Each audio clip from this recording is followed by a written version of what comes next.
Time for another cooking video with some Blackbird Farm meats. Today we're going to make a Bolognese sauce, and let's take a look at the ingredients.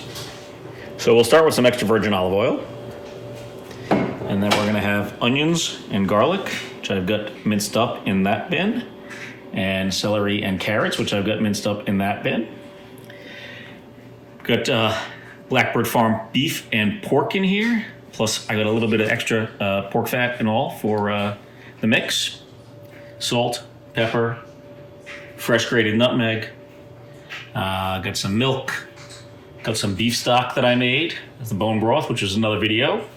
And then you might remember last fall I made a bunch of tomato purees, and so that's some tomato puree. It's all going in the pot here, and we'll mix it up. So we got the olive oil and one more ingredient that I forgot to mention, a little butter there in the pot, heating up.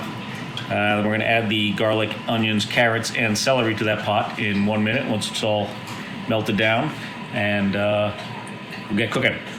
Okay, so we've got the carrots, celery, onions, the mirepoix, and some garlic sauteing in there with the butter and oil.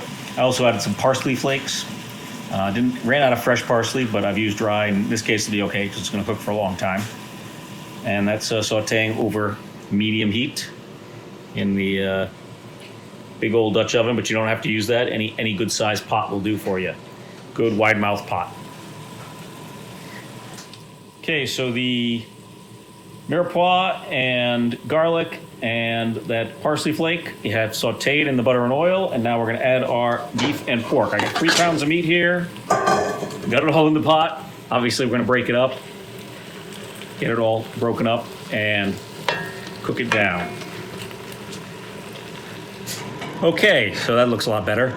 We've broken up the beef and pork and mixed it in with the vegetables. And now we're gonna cook this for about an hour. All right, so as you can see, the meat is cooked quite a bit. There's some fat left in the pot, but it's slowly cooking out. Now we're gonna add, I don't think I had this in the ingredients earlier, a cup of white wine. Sorry, I had that in the fridge. So now we're gonna cook the white wine. I'm gonna turn the heat up just a little bit, let the wine cook out. Okay, so the wine's cooked down. You can still see a little bit there bubbling. Now's the time to season. A little salt. Use kosher salt. Now remember, this is a large thing of meat and vegetables that has not been seasoned at all, so I use quite a bit of kosher salt. A little black pepper, or a lot of black pepper, depending on how much you want.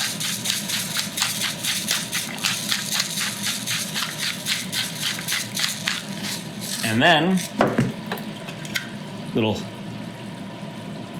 nutmeg. I always have a few nutmegs, and I have a nutmeg grater, so I grate it right into the grater here. You don't have to do this over the pot, you just do it in the grater.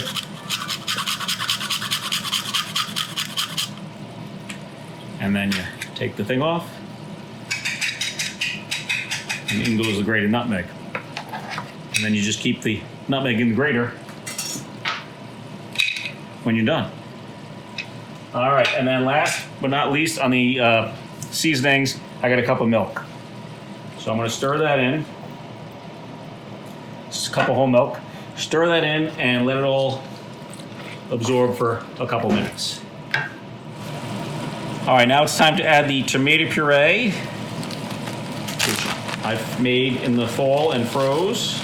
You may remember those videos on Instagram. It's the Eat Drink RI Instagram. So we got tomato puree in there. And then 2 cups of beef stock, which I made in another video. And so we're gonna bring that up a little hot on the heat because the tomatoes were a little frozen.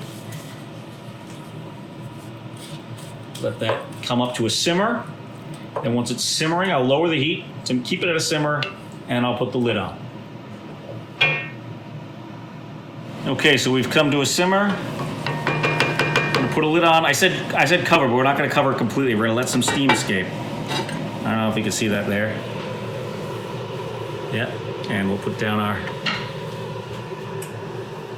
wooden spoon there and let it steam for about 2 hours. And here's the finished Bolognese. As you can see, it's browned beautifully.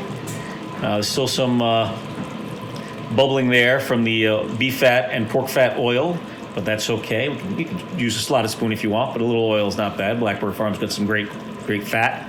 And we'll show this to you in 1 second on some pasta. And here we are with the finished dish. Fresh pasta. We actually made pasta today too, but you don't have to do that. You can put it right over whatever pasta you like. And a nice glass of wine. And Blackbird Farm Bolognese. Thank you.